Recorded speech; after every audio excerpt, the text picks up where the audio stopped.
Today on the show, we have a fantastic interview with Dave Mattingly of the Christian Gamers Guild. Plus, I announced the winner of last week's giveaway, and we'll get to all of that right after this. I love working with other believers who enjoy their nerdy pursuits, and plus3tocharisma.com is one of my favorites. Producing top quality and affordable tabletop gaming supplies, owned and operated by a great Christian couple, they believe everyone should have the opportunity to have an epic gaming experience because everyone needs a charisma boost. Check them out at plus3tocharisma.com. Christian Nerds Unite and Plus3tocharisma are partnering together on a special giveaway, so stick around for the end of the show to hear how to enter. Now, back to the show.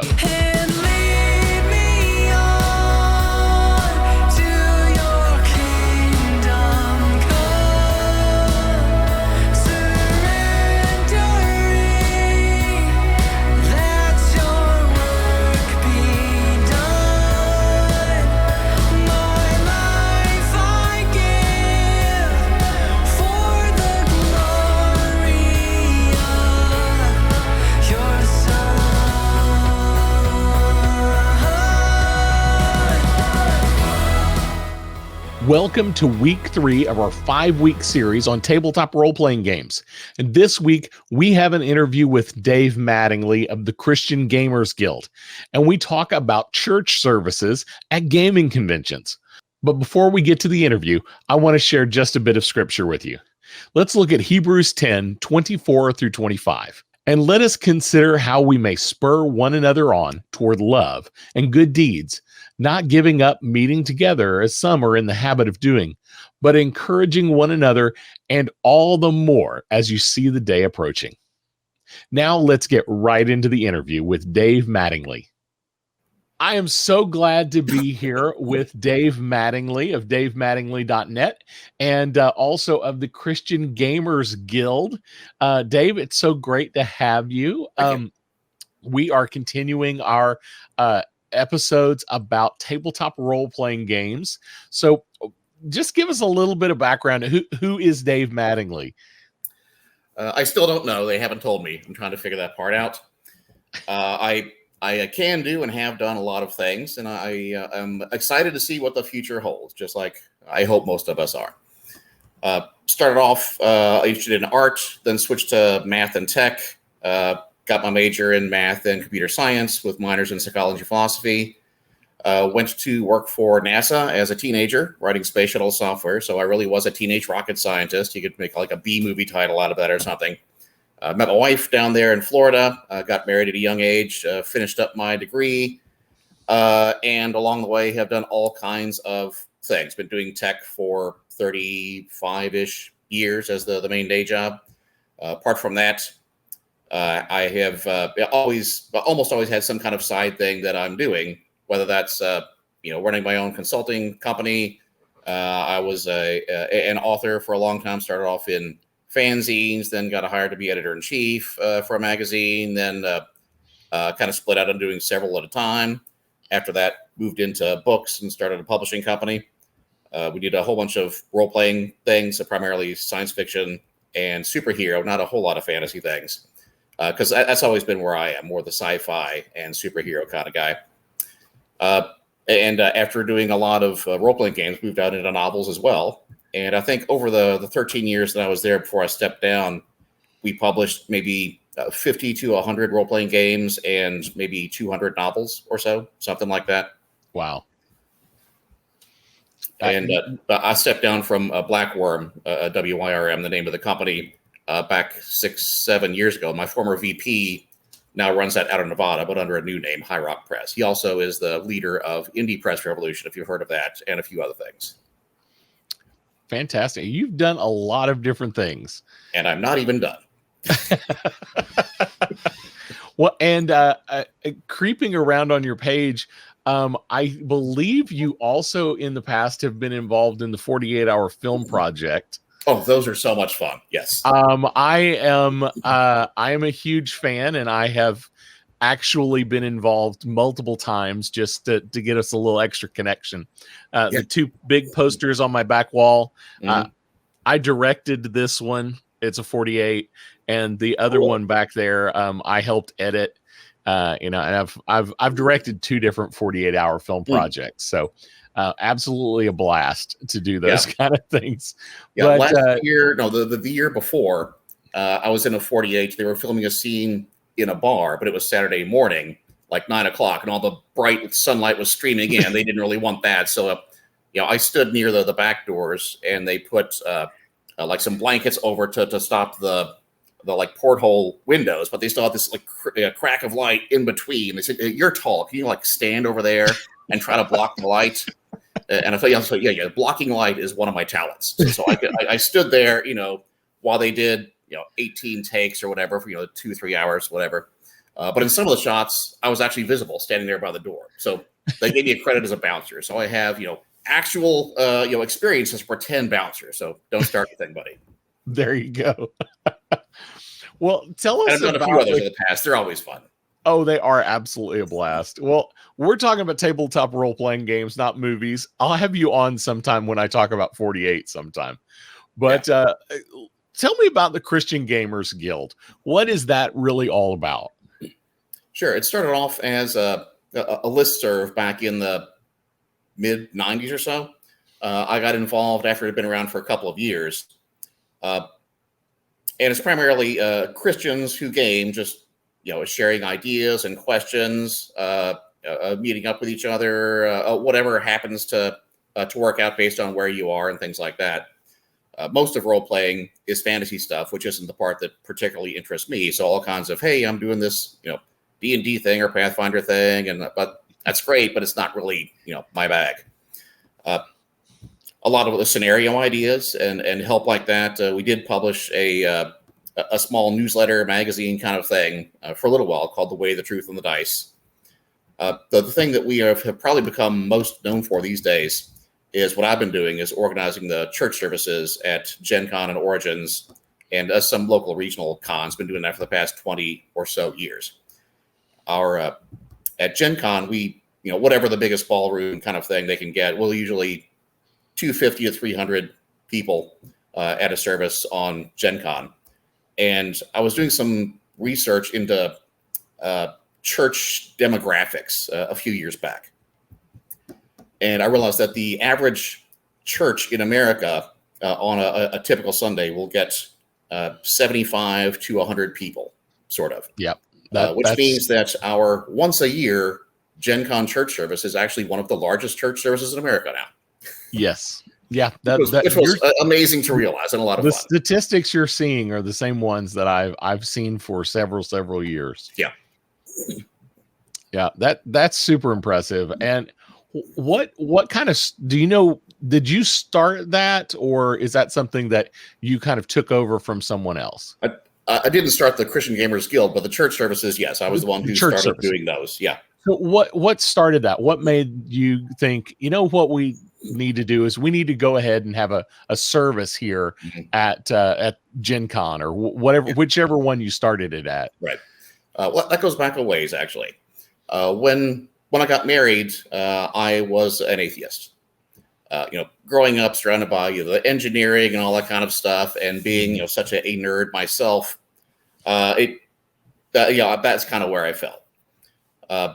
My wife was a Christian, but I insisted we get married not in a church, but at the theater where we met up on the stage. And the director of that first play was also Justice of the Peace, and she married us. After that, went into business with some folks, and one of the guys was a Christian. And I've met a lot of Christians before, but mostly, judgy and preachy and angry and smug and whatever, not appealing at all. But this guy had, a joy and a peace and a faith and a love and an attitude of service that really started to appeal to me. And over the years working with him, I started to feel that call.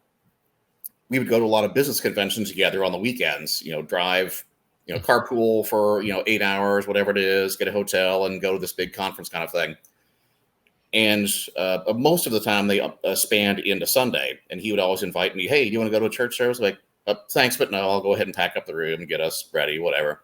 But, as I started feeling like I really need to do this. So I said, okay, this time I'm going to go. So I went to a church service, and this was part of the convention, which there were a lot of Christians there. So my first church service had 3,000 people. I don't know. It was large by a lot of standards, I guess. Yeah. And I heard the altar call and then went forward that first time, and that was it. I got baptized a couple of weeks later back at a church in home. He was from the same place I am, Louisville, Kentucky.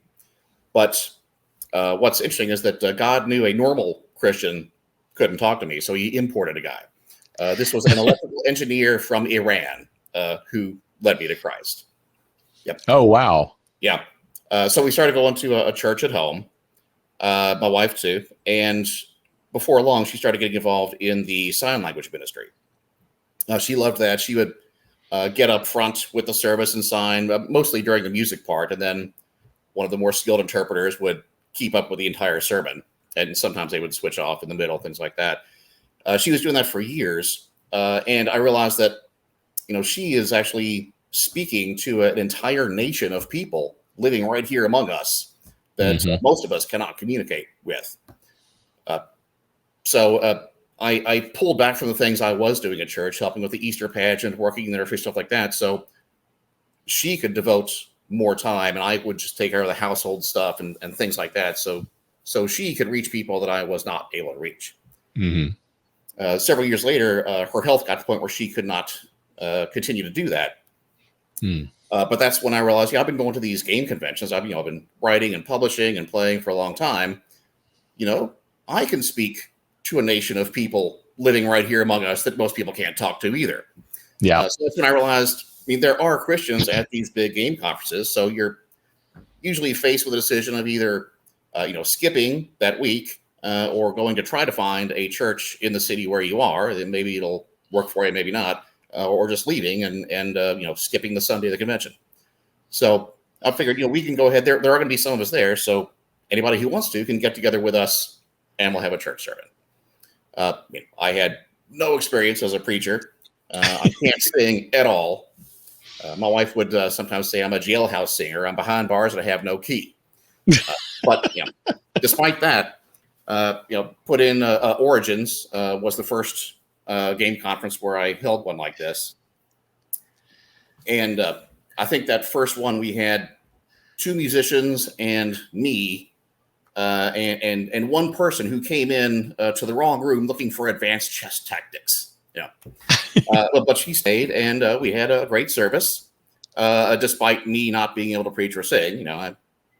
We are imperfect vessels, but God does what he can with the people that are there. Absolutely. I'm a man of unclean lips from the people of unclean lips, but here I am, send me. So nobody else was doing it. I thought somebody should, so I started it. After that, started doing the same thing at Gen Con, and over the years, it's gotten to fairly large. Sometimes I'll preach to 3 people, sometimes 300 or 400 or whatever happens to be there. I still can't sing, but that just encourages the audience to sing louder than me. And sometimes I will lead the music. Sometimes other people do that. Sometimes I'll preach. Sometimes I get other people to preach. I don't need to be the guy up front. I just want to make sure that it happens. That is very cool. And I'm super excited that you do that. I think it's definitely a special ministry that needs to happen.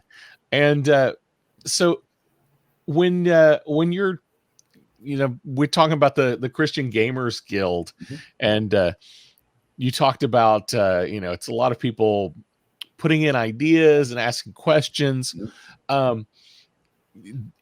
Everyone involved is a Christian to some extent.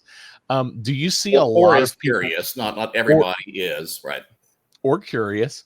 So do you see a lot of people putting Christian elements into their games, or do you see it more of a group of Christians that enjoy playing games? It's probably primarily the second, because we enjoy whatever we do. You know, whatever your hand finds to do it with all your might, as for the Lord. And there, well, put it this way: a friend of mine once told me he has a full-time job and a part-time job. His part-time job is only 40 to 50 hours a week. His full-time job is serving the Lord. That is all the time. He works at his full-time job even when he's at his part-time job, or when he's with his friends or family or church or whatever. But that is what he always does, because that's who he always is. And that's back to the first one. Do we insert Christian elements into our games? I mean, how can we not? It is who we are. It is part of us. It's going to come through in anything that we do at any time. So it would be really hard to not put Christian elements into a game. Are you actively playing right now? I am. I'm in 3 games right now, 2 online and 1 in person that just restarted maybe a month and a half ago or so. And I do at various conventions, run games or something, and play some here and there. Are you a DM or are you more of a player? Primarily, I would run the games. Okay. It's nice to actually be able to play, which I've been doing for the past several years too. But when I'm at conventions, generally I'm running a bunch. Very cool. Well, when you're thinking about setting up a game, when you're GMing a game, you alluded to the idea that it can't. Who you are definitely plays into what the game looks like. Mm-hmm. A lot of people probably listening to my show either are just starting their adventure with role-playing games. A select few have probably been doing it for years and years, but I think a number of the people listening probably are just getting into it. If somebody was just getting into gaming, where would you recommend somebody start? I would start with your friends. Chances are some of your friends already play. Find out what they're playing. Ask if you can, watch or join or something like that, just to get a feel for what it is and how it works. There are also all kinds of, looking for game, forums and groups and posts, things like that. You could always go to whatever your local convention is. Or you could go to one of the major ones too, but you wouldn't necessarily find somebody local. It's good to find people who are local, who are into the same kind of things, especially if you already know them.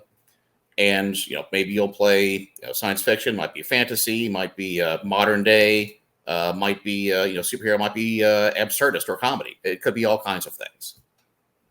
When I run games, I lean towards superheroes and sci-fi like that, but I also like to put in a lot of absurdist elements.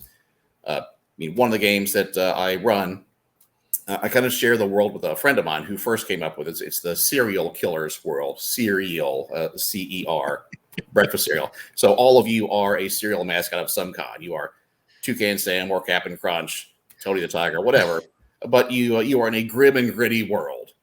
The first adventure he ran them through was the plot of Watchmen, to give you an idea of the kinds of things that we go for. I've done one where they face off kind of a cross between Aliens and Independence Day, soggies with lactic acid for blood and weird things like that. And the one I've been running recently with them is Night of Living Crunch. So, the undead zombies who want to eat your grains, all of that. Nice. So they don't know that they're silly. They have to take it very seriously, of course. So most of my guests have been leaning into the fantasy side.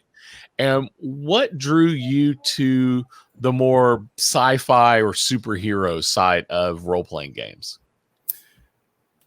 I started off in fantasy D&D in the 70s, but it was good for a couple of years when I was young, but then I didn't see any depth. Yeah, I know you can play it like that now, but it kind of pushed me off early, and I got out of gaming for a few years. Then when I went to college, some friends were playing a superhero one, like, I don't know, I've tried that. Well, let's try. Okay, oh my gosh, this is there's like heroism and fun and it's exciting and things like that, and that rekindled my love for the activity. Very cool. And is there, now I know you talked about your serial killer campaigns. Is there a particular game that you really like in particular, or is there a particular gaming system that you prefer? The system that what I would call my native system is Champions, or also called the Hero system. It's been around. They just had their 40th anniversary a couple months back. I played Champions in the late 80s. Yeah. And it is a universal system. You can use it for any genre that you feel like, even a goofy one. And when I ran the company, we published a whole lot of Champions supplements and other superhero things, Beats and Masterminds, and a few other ones here and there. I play a lot, and the flavor of what you're after will often let you decide what's the best system. Fate is fun, or the Dresden Files is also a very fun one. Kind of limited in the focus or the capacity of what it can do, but it's very narrative driven, and they have good mechanics for social interactions, or mental or spiritual things, as well as blowing up monsters, things like that. Kids on Bikes is another one that is more recent, but has some interesting mechanics, and it lets you do Stranger Things types of stories as well. I've actually just recently heard about Kids on Bikes. That one's a fairly new one for me. So I didn't find out until a few months ago. They also now have a magic supplement, Kids on Brooms. I picked it up, but I hadn't read through it yet. That sounds really fun. Nice. So what I like is that but mechanically, since you are kids, you take each of the 6 dice types, and those are your stats. Like, you're a D20 in one thing, you are really strong, but you're also a D4 in something else. You're really slow, or whatever it is. You can't be average. Yes, that is a really interesting way to approach it, because you're still growing into who you are as a person. I like it. That is fascinating. Okay, so that kind of leads me to one of my other questions that I've asked all of the people I've interviewed for this series. There are some interesting game mechanics that are out there that are a little unusual, that are either a different way to roll dice, like you were just describing, or are completely different. There's no dice involved. Is there a particular game mechanic that you just really, really think is unique and special and you really like? One of my favorite fits for setting and world is the very first Star Wars role-playing game from West End, sometimes called the D6 or WEG system. Two of the things they included there mechanically, I just loved. One is that if you are a Wookiee, then only one other player can understand you, and will always have to interpret back and forth. You can understand what everybody's saying, but only one person can be your interpreter. And the other one is the Kid was one of their templates. As a kid, you can attach yourself, to another person, an adult, as I'm your nephew, or you're sitting for, or what, and all of a sudden you are their responsibility because you decided that's what it is. And that kind of thing, the little flavor bits are always the stuff that I really like in a system. So it sounds like you're different from the other ones. So it sounds like you really like backstory. And that's another question that I have asked a lot of my guests so far, is when you are creating a world, or you're creating a new character, how far do you like going into the backstory, the setting, before you get into the game? If I'm running or playing? Both. Okay. If I'm running, I want to know certainly enough. Have a fairly firm grasp of where they are, what the world is like, and then what their opposition is up to, that kind of stuff. I try not to get too terribly detailed because I like to let the players dictate as much or more of the plot and mechanics of the world things than I do. I can wing an entire 4-hour session with no prep, and that's how I like to approach a lot of things. I want to know just enough to get it done. What you might call in business the MVP, the minimum viable product. What is the least I can know to run or play the game? That's what, because I want us to define it collaboratively. Very cool. And as a player, what do you? How far do you like going into the backstory of creating a character? Generally, apart from the mechanics and or the stats and mechanics, that kind of stuff. For the backstory, I generally keep it light. That if I had to write it on, 2 index cards, I could. I don't want to get really deep because I want my story to also be filled in by the world and by the other players. Very cool. And actually, that is one of the things that the Dresden Files does that I really like. That what they call the world creation is part of the play. So when you first start, I'm going to be a wizard. I'm going to be a cop. I'm going to be a vampire. Whatever it is. But you start with only part of your backstory done because each of you has to pair up with others and have like a side adventure before we even start. And then, by working with others, that's when we did this thing together. So we have this connection. And that's when I discovered this other thing about myself, that might give me a new power or new aspect to me, something like that. So that, before we even start the game, you're already a cohesive unit with all these, in jokes and whatever it might be between everybody. So you building the relationships between you is just as important as what happens when you start. Now, you talked about you were a publisher for a while and did a lot of role-playing game publishing. When you're running games, do you prefer using a set scenario that someone has written, or do you prefer doing kind of the homebrew, I'm going to make up the story, the plot of my story myself? I know you just said you can do it off the cuff, but what do you prefer? I like to, it kind of depends on which game, which group I'm aiming at, that kind of thing. But generally, I don't run from books. I have. Is there a reason? Well, like with the 48, the spontaneity really makes the game interesting. I've done some improv over the years too, and that keeps the brain working and the gears turning and keeps things fresh and exciting. It helps us all to recapture that sense of wonder at the world that we're living in, the real one and the one that we're creating in our imaginations. One game that I sometimes run is the Monster Hunter All-Stars. So you've got, Ash and Buffy and Hellboy and Constantine and Ghost Rider, all these, teaming up against, Lopan and the Kurgan and the Scorpion King. And so you have all the heroes that fight monsters, and all the monsters, they have their own all-star teams. And depending on who of the dozen or more characters is picked, that lets me know how they start as a team, what they're doing, who they're up against, things like that. I like to discover as we go. So, Dave, I wanted to bring up something that might kind of be a sensitive subject.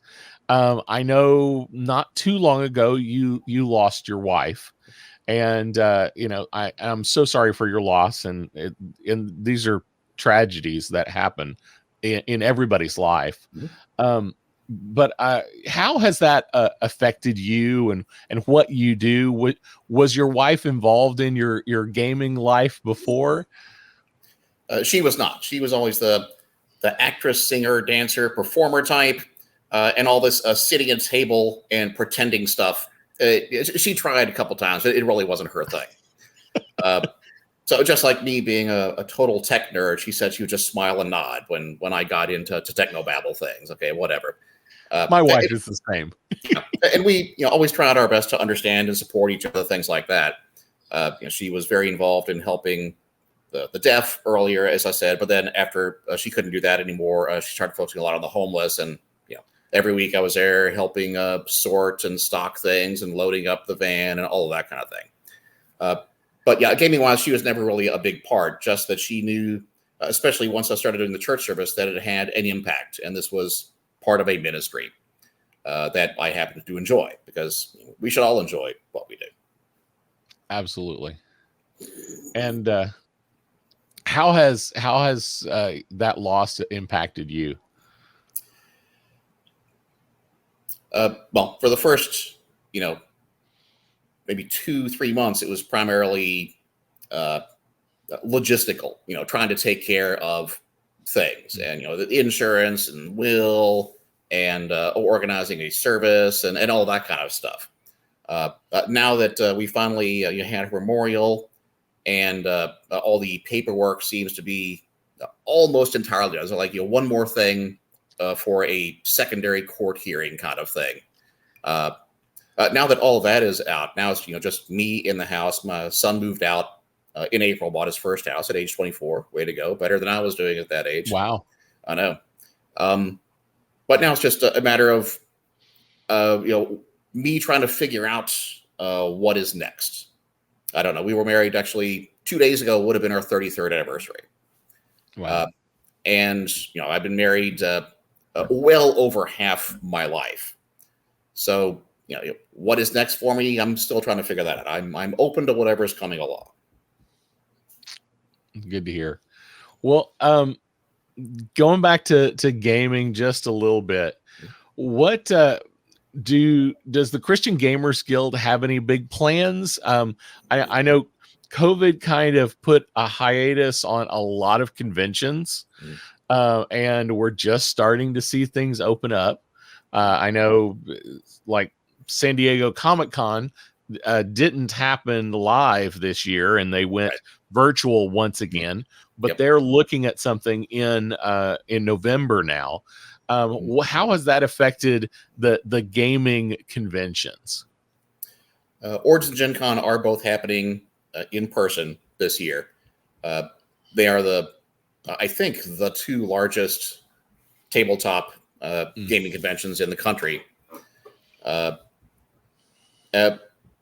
But since they both shifted towards later in the year, that means they're only 2 weeks apart, which most people can't go to both. And then like Dragon Con is like right after that. And this year, all the things are scrunched in together. So we're going to have to kind of pick and choose. But I am going to be at both Origins and Gen Con. We do have the church services on the schedule already.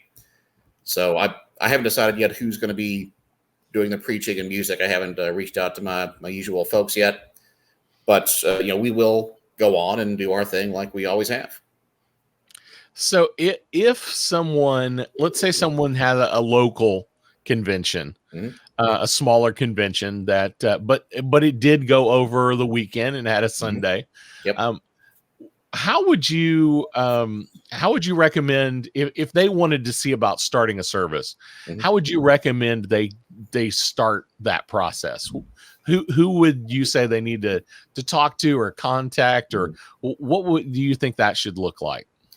Well, most events have some kind of event submission, a policy, or here's the form you fill out. Whatever, is this going to be a game? Is it going to be a demonstration? Going to be a contest or tournament? Is it going to be a seminar? I'll usually call it either seminar or other, something like that. Church service or Christian worship service is a title, and a short description of we'll hear a sermon, sing some hymns, and have some communion. Something like that. It's something short, just enough so that people know what it is, not going to be misled or surprised. And I do always try to schedule it on Sunday before all the other main events start, before the hall opens, so exhibitors can also come. I used to have it the first couple of years. It was at 10 o'clock, and the exhibitors were like, "Oh, yes, that's when the hall opens. I would love to be there, but I can't." So now we always have it before all the big things start going, and make sure people have enough time to get to their tables or to their 10 o'clock events, whatever. So I usually try to end around 20 till, something like that. But I would recommend, say, I would like to do this thing. Here is the title and how many people, we can support. And no, they don't need to already know the rules, because things like that they'll usually ask because they're looking for games a lot of times. Yeah. Fill it out as best you can. And if you know them, say, hey, I just submitted this thing. It's the first time. It happens a lot at other, events and conferences. This is, it's not pushing anything. If somebody is there and they are a Christian, they're welcome to come. And since there are a lot of different people and from a lot of different faith backgrounds, how do you handle that kind of thing in your services? Do you try to plan an ecumenical kind of service, or do you just kind of follow your faith background and let everybody accept it as it is? So like dual at 10 paces kind of thing, mine versus yours. No, it's as non-denominational as I can.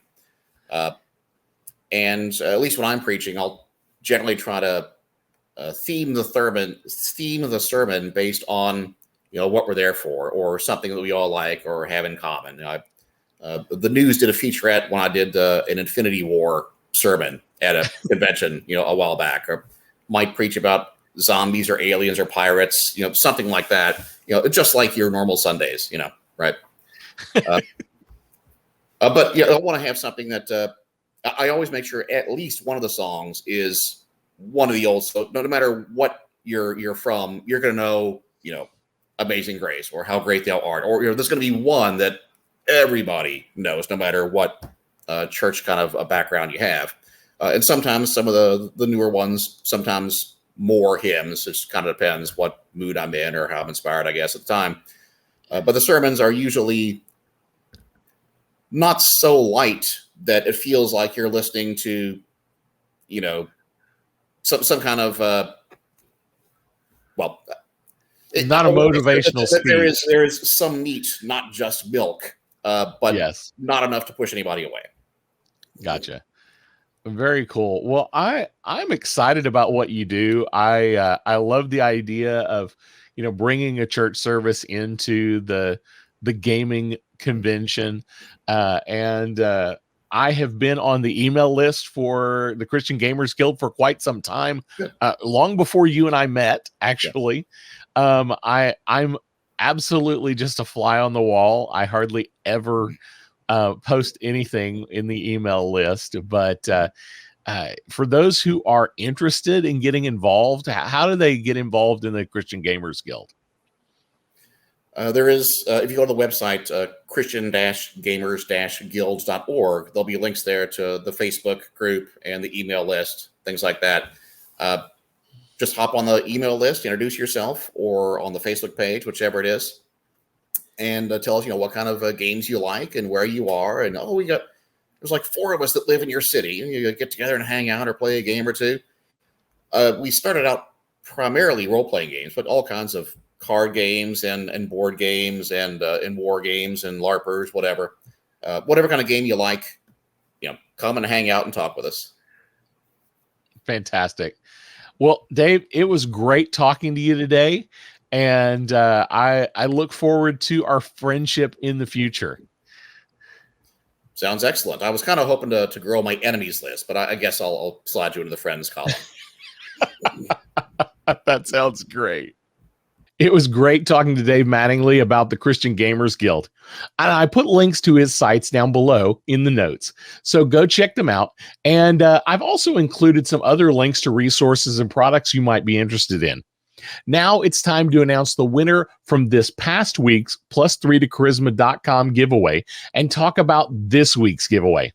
Each week, our sponsor, +3 to Charisma, will have a special prize for one lucky winner. To enter, go to +3tocharisma.com/+3 giveaway.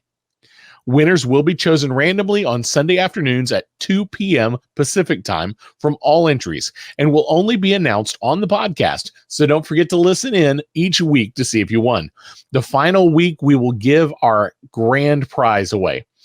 Prizes can be shipped worldwide, no purchase necessary, must be 12 years or older to enter. The giveaway is not sponsored or affiliated with Facebook or Instagram in any way, void where prohibited. And the winner of the journal and dice set is Jacob Bentley.